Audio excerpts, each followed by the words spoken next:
Hello, and welcome to Tim's Reflections from Ohio, a YouTube video series where for quite some time we've been talking about and reflecting on parables and stories that Jesus told, as well as teachings from the entire Bible. And today our reflection will come from Psalm 101, verse 3. Again, Psalm 101, verse 3.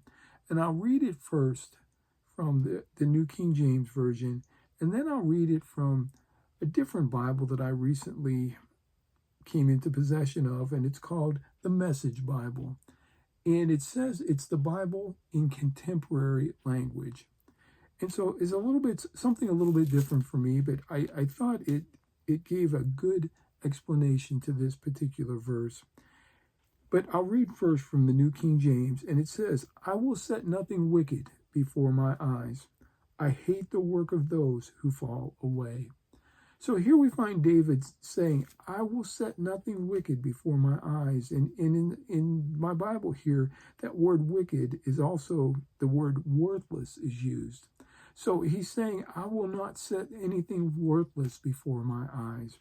And then reading from the Message Bible, it reads this way: I refuse to take a second look at corrupting people and degrading things. I reject made in Canaan gods. Stay clear of contamination. So here we have some guidance and direction that applies to our lives today.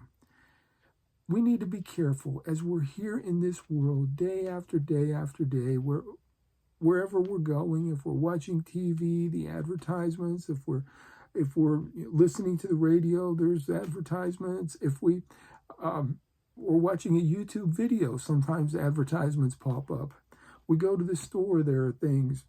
And there are sometimes, and I speak from personal experience on this issue, there are times I love books, and I have lots of books. And there have been times in the past where I have thought, I've seen a book somewhere, and I thought, that's the book that has the answer I'm looking for. Having some spiritual struggles, and there are some books that can help us.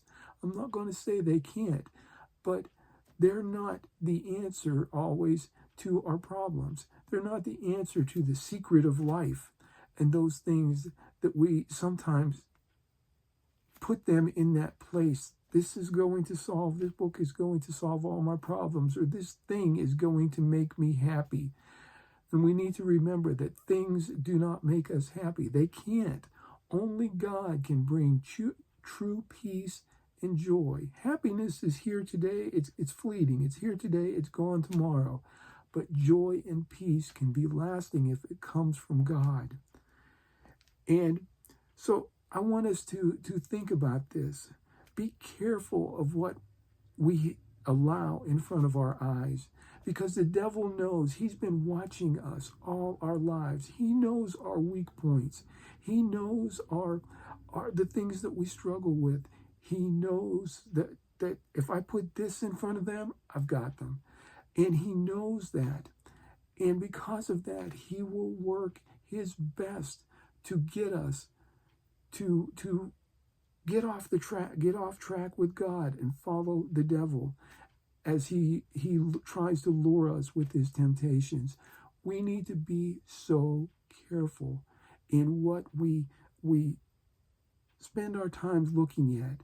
Even, this could even apply to our hearing, what we allow into our ears. We need to be so careful what we allow in front of our eyes, in front of our minds. Years ago, here's an example. Years ago, I worked for a company that had an office in Phoenix, Arizona. I went there and I had a rental vehicle, and I ended up with a SUV. I had never driven in it. Well, I had one time in my life prior to that, I think I had driven an SUV. But as I drove this SUV over the next few days while I was there, I love cars, and I bonded with that vehicle. And all of a sudden I'm thinking, when I get back to Ohio, how will I talk my wife into buying one of these, not just an SUV, but one of these particular SUVs? Now, somewhere between Phoenix, Arizona and back to my home in Ohio, I lost that desire and I never did get an SUV. But that's okay, because cars cannot bring us happiness. Cars cannot bring us joy. Cars cannot bring us peace.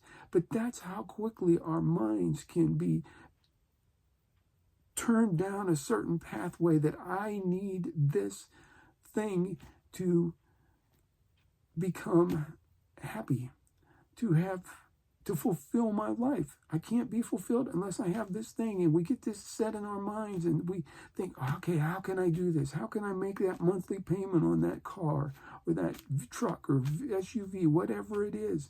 How can I do this? And we start planning, because we're caught in this rut of thinking that things can bring us peace and happiness. And as I said earlier, they can't. If they bring us, it's such a temporary thing, and then it's gone. Reality sets in. And we read about people that are extremely wealthy and how that they're miserable people inside. And it's because all of that wealth that they have can't bring true peace and happiness. So I encourage you, over the next week, think about, pray about what you're allowing in front of your eyes, in your hearing, or what you're allowing into your mind, into your home. Be so careful, and make, as always, if you find that there are things that are there that shouldn't be there, that are kind of pulling you the wrong direction, get them out of there to the furthest extent possible. Shut them off. Shut the avenues that the devil uses to bring his temptations to you. Shut those avenues off. Ask God for his help. God is there for us. He wants us to be in a close relationship with him. He created us, and he loves us so much that he wants us to live wholeheartedly for him. That's it for the reflection. As always, if you've been blessed, please hit that thumbs up button. If you've not subscribed to the channel, please do so. And if you feel impressed to do so, leave a comment. All of those are appreciated. Thank you so much for watching the video today. And as always, in closing, remember this: God loves you. He loves you so much that he sent his son all those years ago to die on that cross for you and for me, so that we could have an opportunity to spend eternity in heaven with him one day. Thank you so much for watching the video. Have a blessed week.